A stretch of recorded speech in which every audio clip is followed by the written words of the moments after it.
Good afternoon, ladies and gentlemen. My name is Oxide. I run with the Blazing Misfits.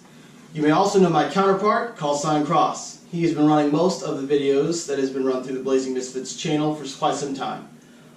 Today is actually a special occasion. Today we have received two brand new mystery boxes from Airsoft GI. These are the 15th anniversary mystery boxes, and today we're going to be doing an unboxing. And you may ask, Oxide, why do you have all that rickrack on the table? Well, I'll tell you why. Because originally we ran a couple of the older weapons that you've seen very commonly on the channel. Well, today we're going to do some Oxide, Stay Roast builds on these new weapons, whatever they may possibly be. We're going to see how they perform. We're going to do a quick unboxing review, see how it feels out of the box, and then we're actually going to go ahead and get some shots down range to see if we can't see how they perform right out of the box without any type of tuning. So, here we go. We're going to go ahead and open up the first box. This is the box that has arrived to Cross's house. So, we're going to go ahead and get it open, see what we got.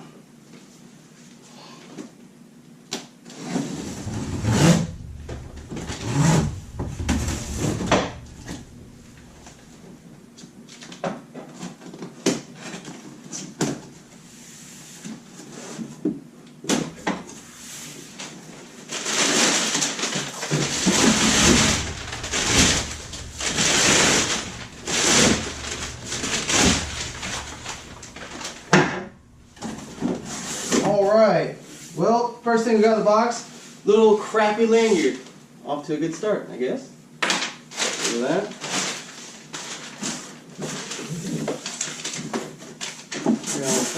So, it appears that we have received an Apex style M4.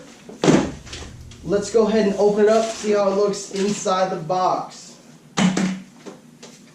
So, if I'm not mistaken, this particular Apex model rifle was a 24 out of 176 chance. Now, I eat a lot of crayons, guys, so I'm not the best when it comes to crunching numbers and percentages and stuff like that.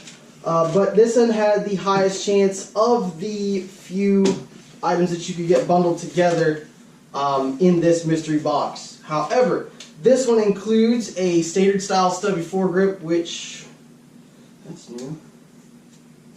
So it looks like it also has a small compartment hidden within the stubby foregrip in case you need to keep some extra ammunition, compass, matches, things that you might possibly need out in the field. And it looks like it also includes a really fancy high-cap magazine.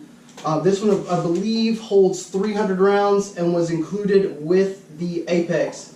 Now, this Apex here, straight out of the box, still wrapped in cellophane or plastic, whatever you want to call it. Bag, nobody cares.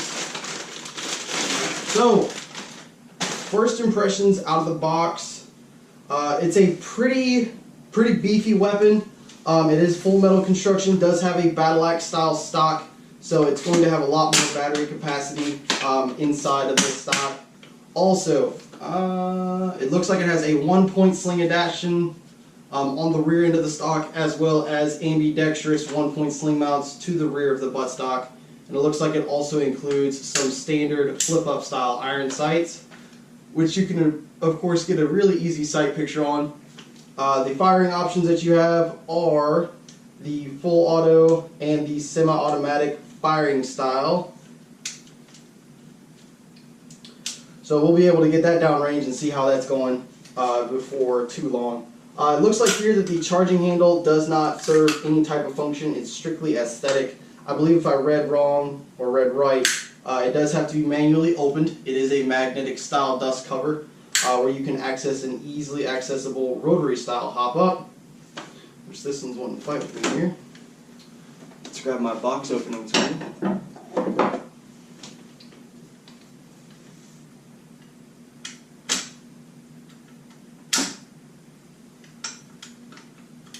Alright, so as you can see there, rotary style hop-up.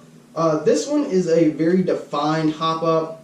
It looks like it's a radial, and it's very crisp, easy to fine-tune.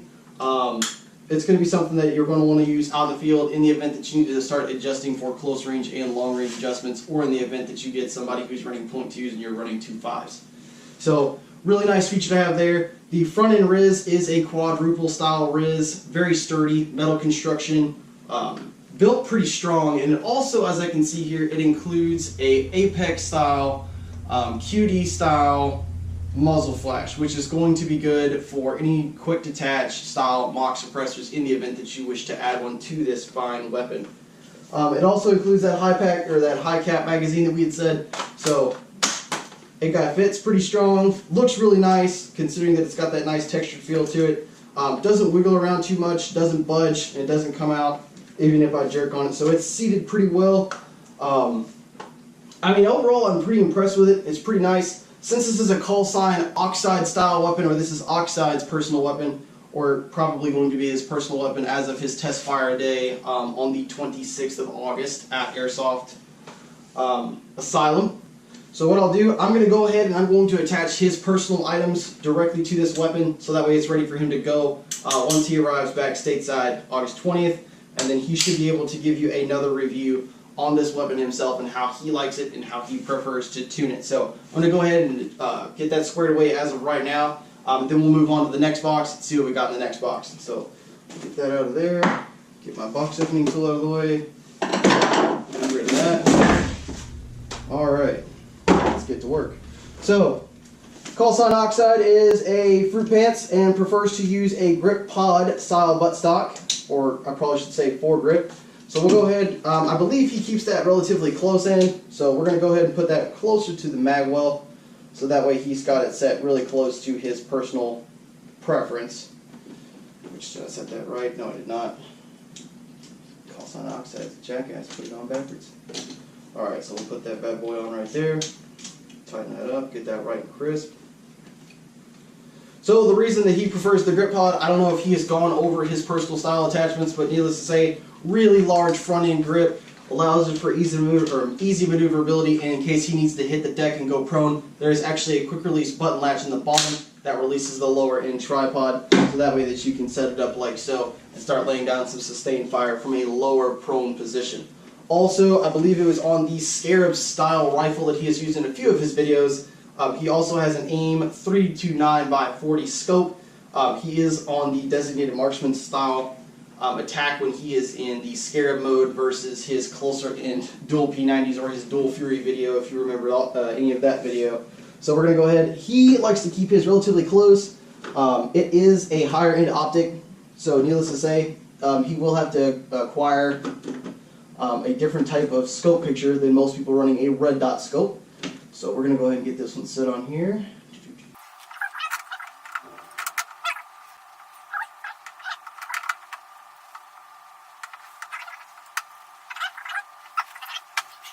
So we may have hit our possible first snag with our Apex here. We are unable to mount our optic.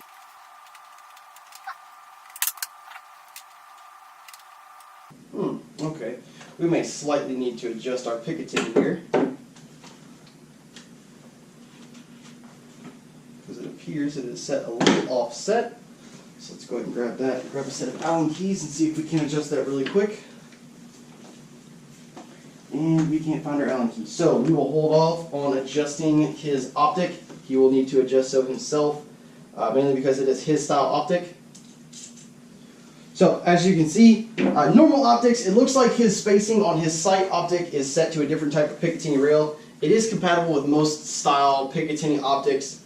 It looks like here, since he has the dual scope ring set up, it is just spaced a hair off, and he'll just need to slightly adjust it. But as you can see, standard style M4 grip. I'll even go ahead and grab my personal 1-point sling, because I prefer to use a bungee 1-point with my 1 Tigers vest. So slap that boy right there, and it'll go ahead and drop right center mass, good to go. You're ready to rock. In the event that you need to drop and pull your sidearm, or in the event that you just got to free up some hand and start dishing out some justice. So what we're going to do now is we are actually going to go ahead and we're going to open up the other box. We're going to see what we've got inside of that box while we set this bad boy right here. Box number 1. Alright, set that guy right there. Grab this box. Couple cares. Grab my box opening tool. See if we can't get in here.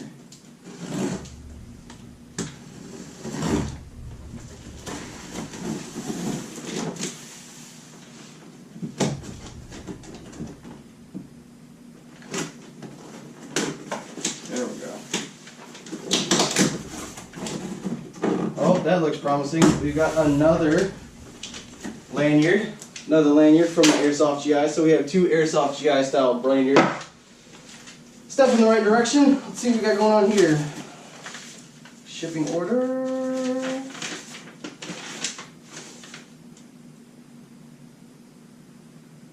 Free mystery item, which doesn't specify what this mystery item is. It just says one per household. I'm assuming that that free mystery item is our lanyard. Alright, so it looks like we have received a secondary Apex style weapon. Let's see if we actually have the same, because I believe, if I'm not mistaken, there were a few Apex imports in this mystery box. But we'll see where we're sitting as soon as we get inside of this box here. Alright.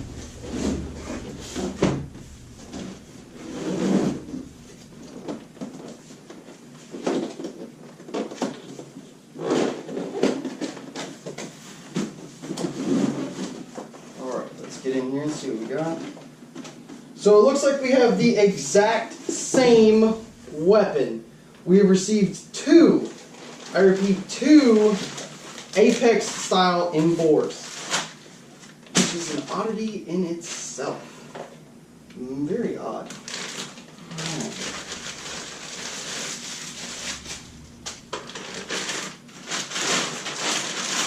So, exact same style M4, exact same build.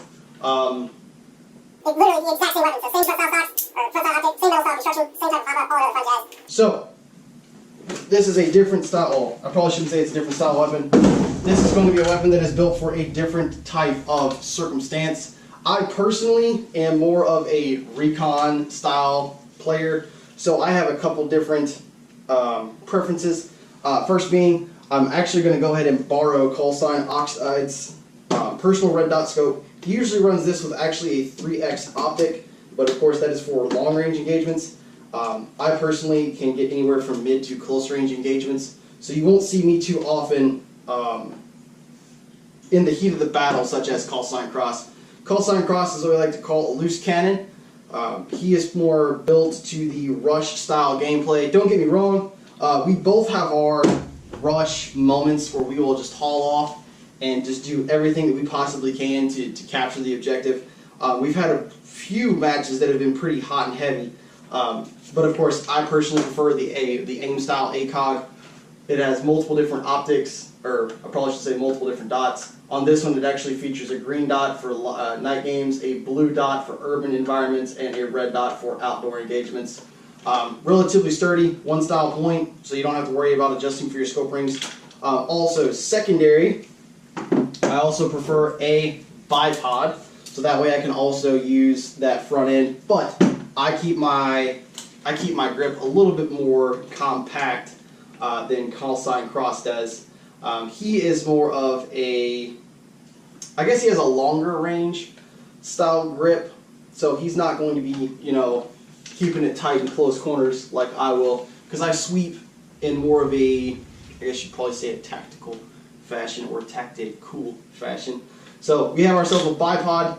We have the standard style, or I probably shouldn't even say standard style.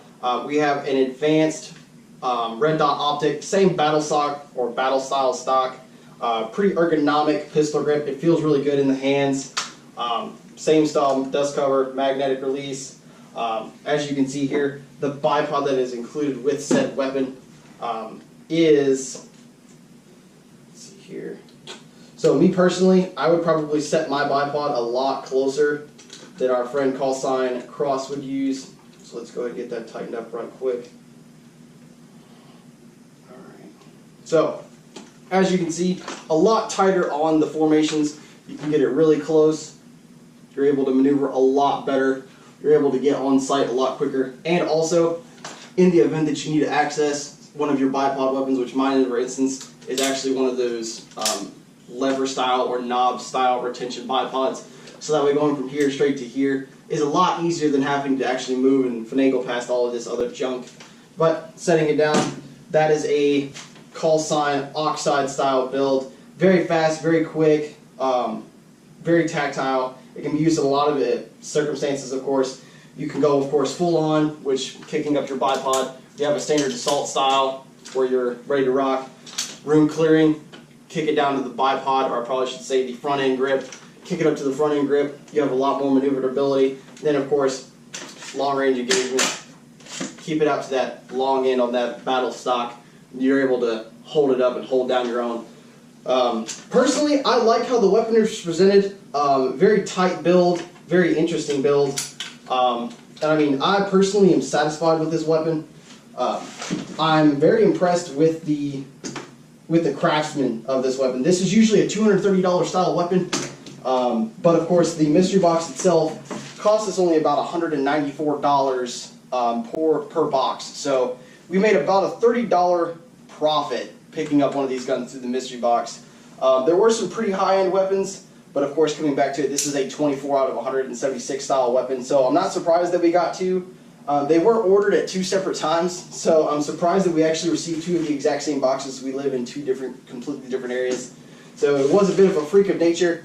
However, I am very thoroughly impressed with it. So the next thing we're going to do, we're going to go ahead, we're going to get some stuff set up down range, and we're actually going to get some shots down range to see how accurate this guy is straight out of the box. Alright, so as we can see, we are now outside, or the range. So down range we have one rectangular box. That box has made me angry.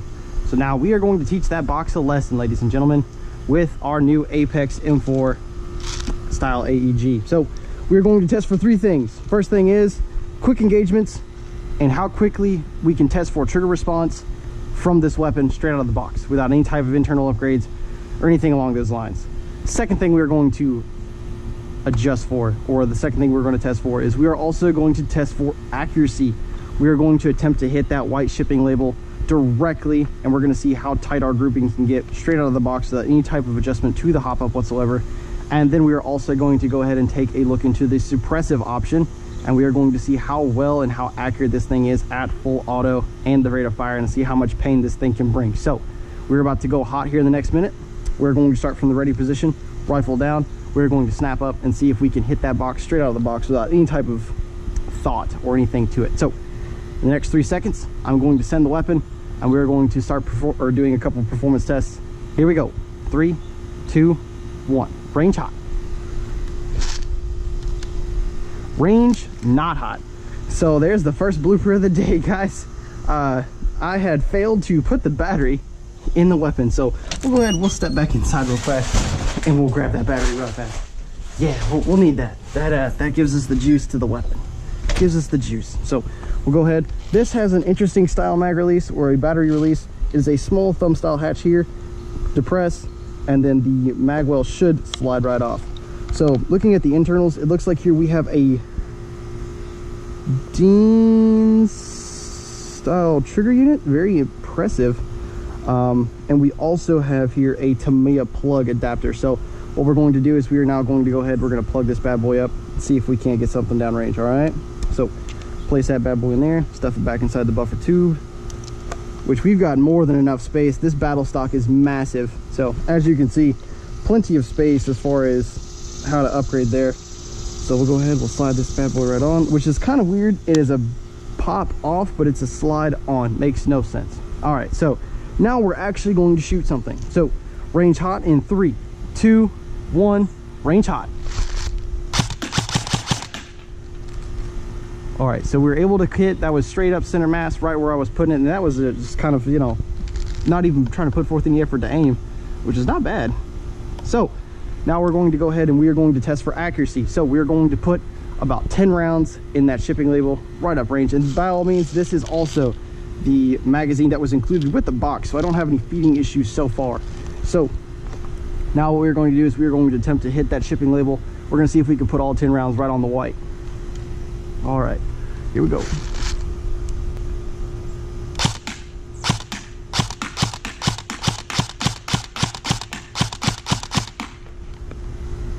All right, I'm no mathematician, but I'm pretty sure that was more than 10, but we were able to get a good number of those still on the white. It looks like I probably missed one, maybe like a graze. So now what we're going to do is we're going to go ahead and we are going to test for an automatic fire or a suppressive fire. So suppressive fire meaning In the event that you need to pop out and start slinging a lot of plastic downrange, we want to see how much plastic you can get downrange in a short amount of time. So we're going to go ahead, we're going to wind up this high cap here, make sure we've got a full mag, and we're going to start sending some plastic downrange. All right, so attempting to suppress, we're going to go full auto. We're going to do we're going to do 3 short 10-round bursts, quick with the trigger response, and see how much plastic we can get downrange, and we're going to see how accurate it is and see how hard we're hitting with this guy. So here we are in 3, 2, 1, full auto test, going live. Oh shit, okay.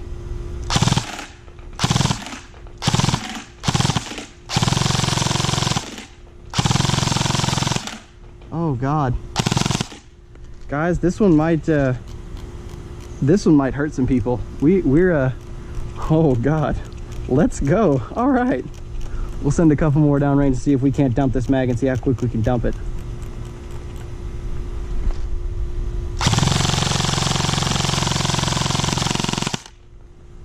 What was that? 2 seconds? Maybe 3? Scary. All right, let's just go ahead and put it up in the white for tickles and pickles.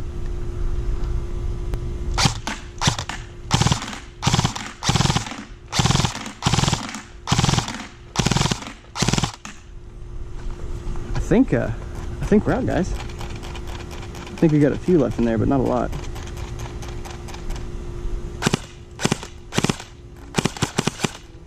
Oh yeah, we're out. Good stuff, guys. Good stuff. So there you go. Apex M4 special style AEG, full metal construction, very hefty. 1-point sling adapter, battle axe stock. That was with an 11.1 lipo style battery. Pretty heavy on the trigger there. Want to use that in moderation, or you're going to sling through a lot of plastic relatively quickly, and I know that the price of ammunition is pretty expensive. So overall, I enjoy the Apex style M4. It's definitely going to take some getting used to, but this can definitely be a misfit style class weapon. Fast, brutal, accurate, and ready to rock, and it's not afraid to take a few beatings. So I definitely enjoy it. That is call sign Oxide signing off. As always, guys, stay deadly, but also stay safe. Make sure that you keep that barrel bag on when you're not on range. Also, make sure that you wear your eye protection, and don't go being a hero and pulling them off thinking that you're the best thing and you're invincible. Take it easy, guys.